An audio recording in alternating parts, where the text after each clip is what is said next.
Marina Adshade, Dollars and Sex, How Economics Influences Sex and Love.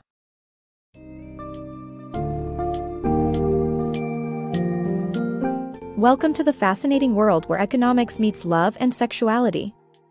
In Dollars and Sex, How Economics Influences Sex and Love, by Marina Adshade, you will explore the ways in which economic principles impact sexual and romantic behavior across generations. Discover how financial independence and contraceptives have influenced women's promiscuity, and how supply and demand can dictate sexual activity in college campuses. You will also learn how online dating markets operate, and how the economics of marriage has evolved through time. This summary will provide you with a thought-provoking perspective on how economics is involved in our ever-evolving relationships and sexual lives.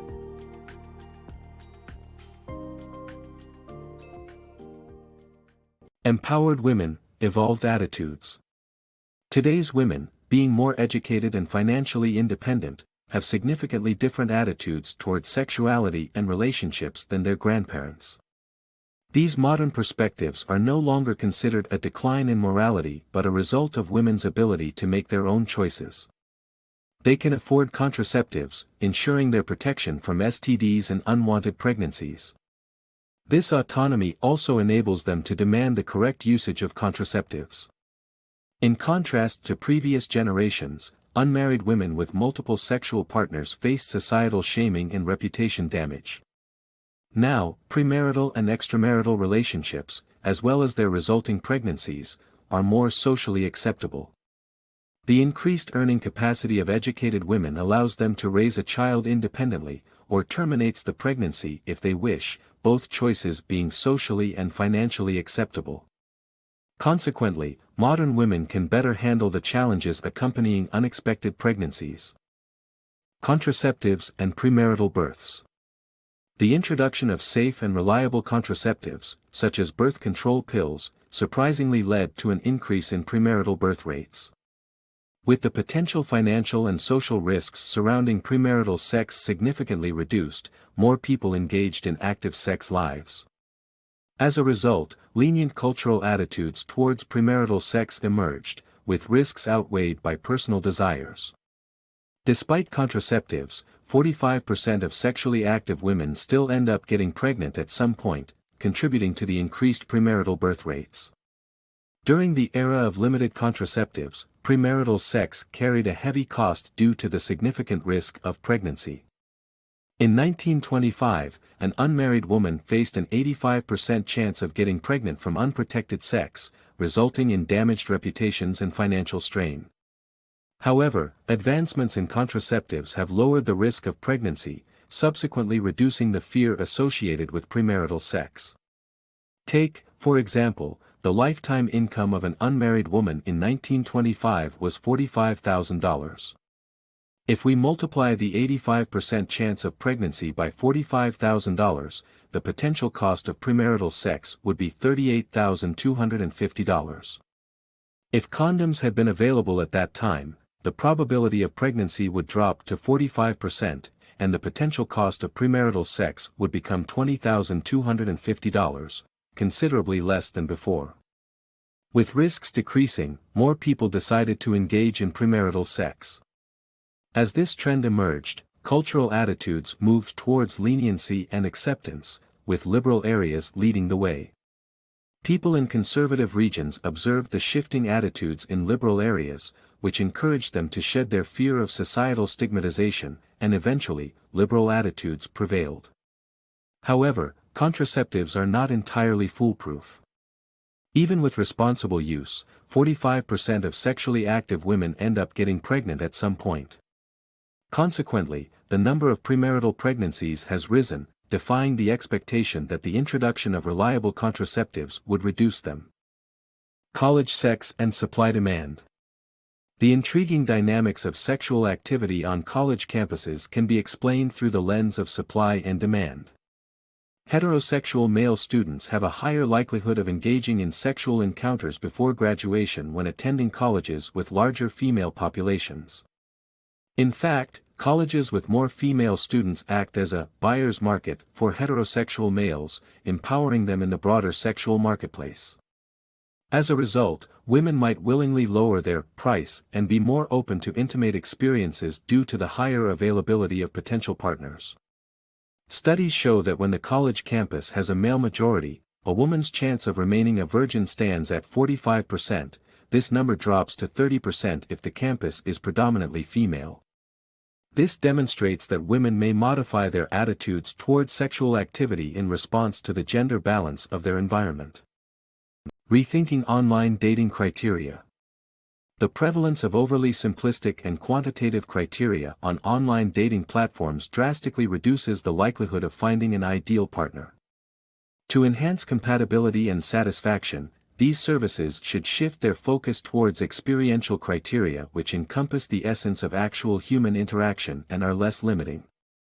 By doing so, online dating can better serve as a marketplace for finding one's soulmate. In the world of online dating, the sheer number of potential matches can be daunting. To manage overwhelming choices, we resort to answering superficial questions about our preferences. Though this may save time, it reduces the online dating pool to a thin market, where it becomes challenging to find a suitable partner due to overly specific and limiting criteria. Such markets rarely yield satisfactory results, leading to missed opportunities and settling for less than ideal matches. These limiting criteria, like preferred age or height, may seem helpful initially, but in reality, they only diminish the chances of meeting a genuinely compatible partner. An ideal match shouldn't be found based on quantitative data alone. To create a thriving dating marketplace, online platforms should redirect their focus from these limiting factors to experiential criteria, which offer a more authentic basis for connection. Experiential criteria provide a truer representation of compatibility, as they consider how we engage with others in real-life situations. Personal traits such as a sense of humor, compassion, and shared values are far more crucial for long-term relationships than arbitrary factors like income or television preferences. Reflect on someone you genuinely love. Would they have passed your ideal online dating criteria? It's essential to recognize that true love may not fit neatly within the confines of standard dating site filters. By prioritizing experiential over quantitative criteria, online dating services can holistically address the complexities of human interaction. Consequently, both newcomers and veterans to the online dating scene will have an increased chance of finding their soulmate in this refreshed and restructured marketplace. Marriage, an economic partnership. Marriage, when viewed through an economic lens, is more of a strategic partnership aimed at managing a well-functioning household with complementary skills. The division of labor allows married couples to tackle various tasks like cleaning, laundry, and bill management more efficiently. Sex, too, is seen as an economic good and service that marriage provides in a more effective manner by reducing time, effort, and risks associated with acquiring it elsewhere. A study reveals that married individuals have more frequent sex compared to their unmarried counterparts, thereby underlining the benefits of this unique partnership. At some point, you may have questioned the reasons behind people getting married. While the emotional aspect holds importance, the answer also lies in the realm of economics.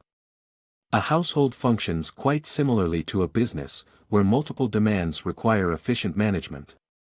In an ideal marriage, both partners possess complementary skills that enable them to address different needs within their shared home.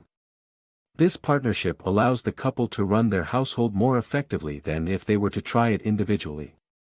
For instance, if one excels at carpentry and the other has a flair for bookkeeping, they can allocate tasks matching their strengths, thereby ensuring smooth and efficient operations.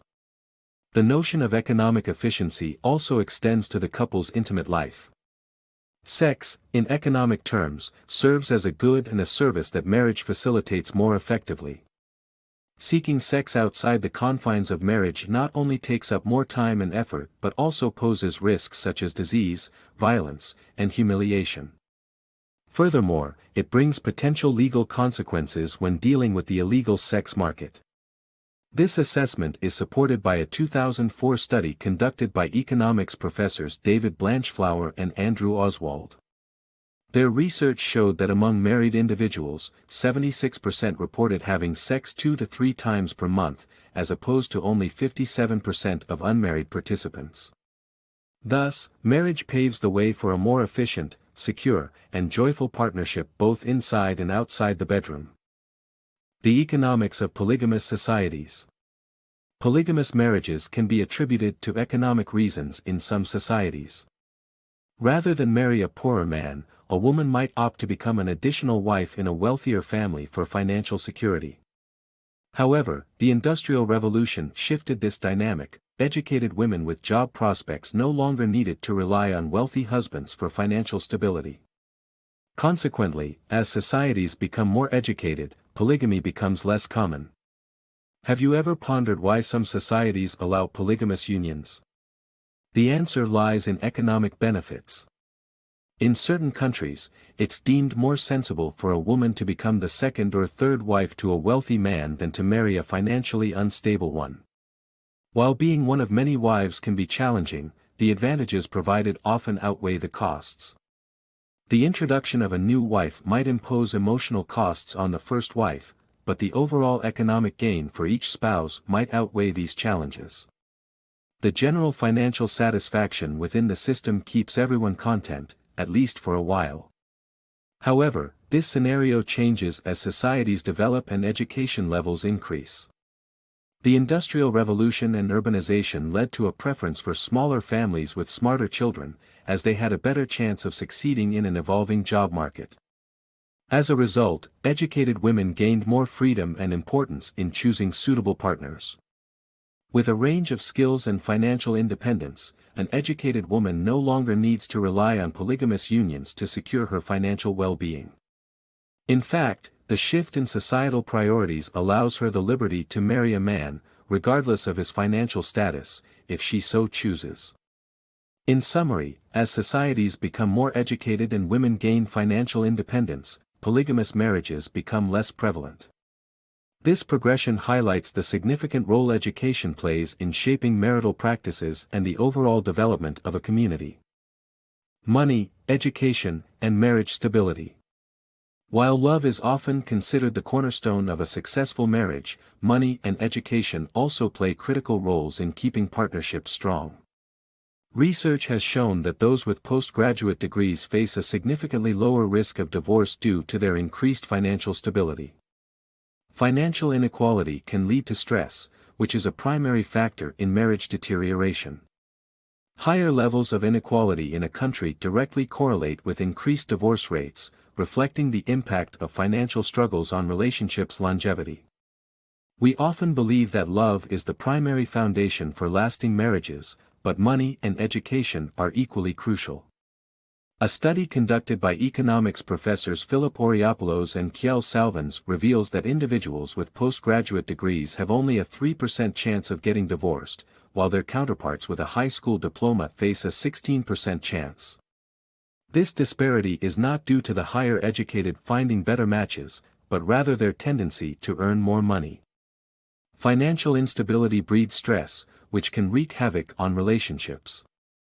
Imagine a community where everyone lives in similar houses and drives similar cars, but one family starts earning more money, building a luxurious home, and buying high-end cars and clothing. Naturally, the other families may feel envious and strive to attain the same lifestyle, potentially leading to loans, debt, and an increasingly challenging financial situation. Economic hardship puts immense strain on families as they face the threat of bankruptcy, work longer hours, and deal with mounting stress.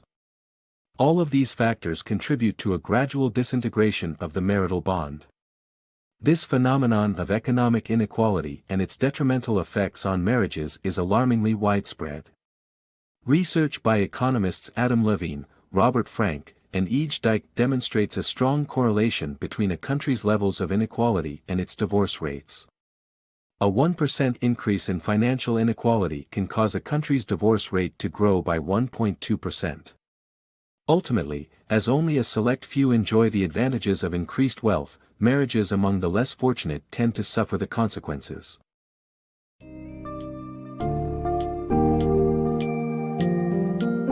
Throughout the summary of A Dollars and Sex, How Economics Influences Sex and Love, by Marina Adshade. We have seen how economic forces have a significant impact on love and sex.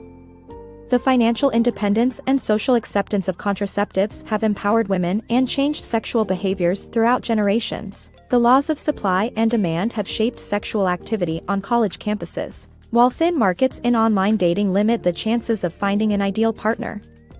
Additionally, the economics behind marriage has evolved with societal changes, and education and financial stability play crucial roles in maintaining long-term relationships.